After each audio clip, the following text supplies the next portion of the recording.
Hello, welcome to the Children's Classic Library. Thank you so much for joining me for today's story. We're reading The Tale of Benjamin Bunny by Beatrix Potter. One morning, a little rabbit sat on a bank. He pricked his ears and listened to the trit-trot of a pony. A gig was coming along the road. It was driven by Mr. McGregor, and beside him sat Mrs. McGregor in her best bonnet. As soon as they had passed, little Benjamin Bunny slid down into the road and set off with a hop, skip, and a jump to call upon his relations, who lived in the wood at the back of Mr. McGregor's garden. That wood was full of rabbit holes, and in the neatest, sandiest hole of all lived Benjamin's aunt and his cousins, Flopsy, Mopsy, Cottontail, and Peter. Old Mrs. Rabbit was a widow. She earned her living by knitting rabbit wool mittens and muffetees. I once bought a pair at a bazaar. She also sold herbs and rosemary tea and rabbit tobacco, which is what we call lavender. Little Benjamin did not very much want to see his aunt. He came round to the back of the fir tree and nearly tumbled upon the top of his cousin Peter. Peter was sitting by himself. He looked poorly and was dressed in a red cotton pocket handkerchief. "Peter," said little Benjamin in a whisper, "who has got your clothes?" Peter replied, "The scarecrow in Mr. McGregor's garden," and described how he had been chased about the garden and dropped his shoes and coat. Little Benjamin sat down beside his cousin and assured him that Mr. McGregor had gone out in a gig, and Mrs. McGregor also, and certainly for the day, because she was wearing her best bonnet. Peter said he hoped that it would rain. At this point, old Mrs. Rabbit's voice was heard inside the rabbit hole, calling, "Cottontail, Cottontail, fetch some more chamomile." Peter said he thought he might feel better if he went for a walk. They went away hand in hand and got upon the flat top of the wall at the bottom of the wood. From here they looked down into Mr. McGregor's garden.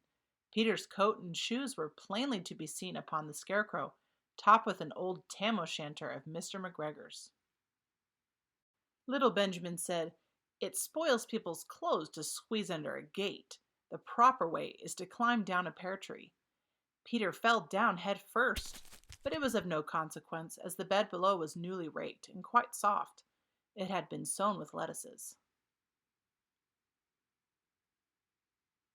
They left a great many odd little footmarks all over the bed, especially little Benjamin, who was wearing clogs. Little Benjamin said that the first thing to be done was to get back Peter's clothes, in order that they might be able to use the pocket handkerchief. They took them off the scarecrow. There had been rain during the night. There was water in the shoes, and the coat was somewhat shrunk. Benjamin tried on the tam-o'-shanter, but it was too big for him. Then he suggested that they should fill the pocket handkerchief with onions as a little present for his aunt. Peter did not seem to be enjoying himself. He kept hearing noises.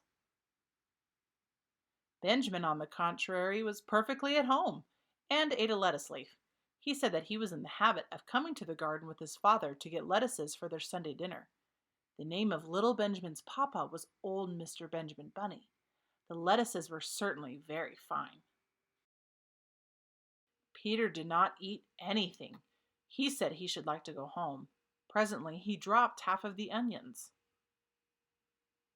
Little Benjamin said that it was not possible to get back up the pear tree with a load of vegetables. He led the way boldly towards the other end of the garden.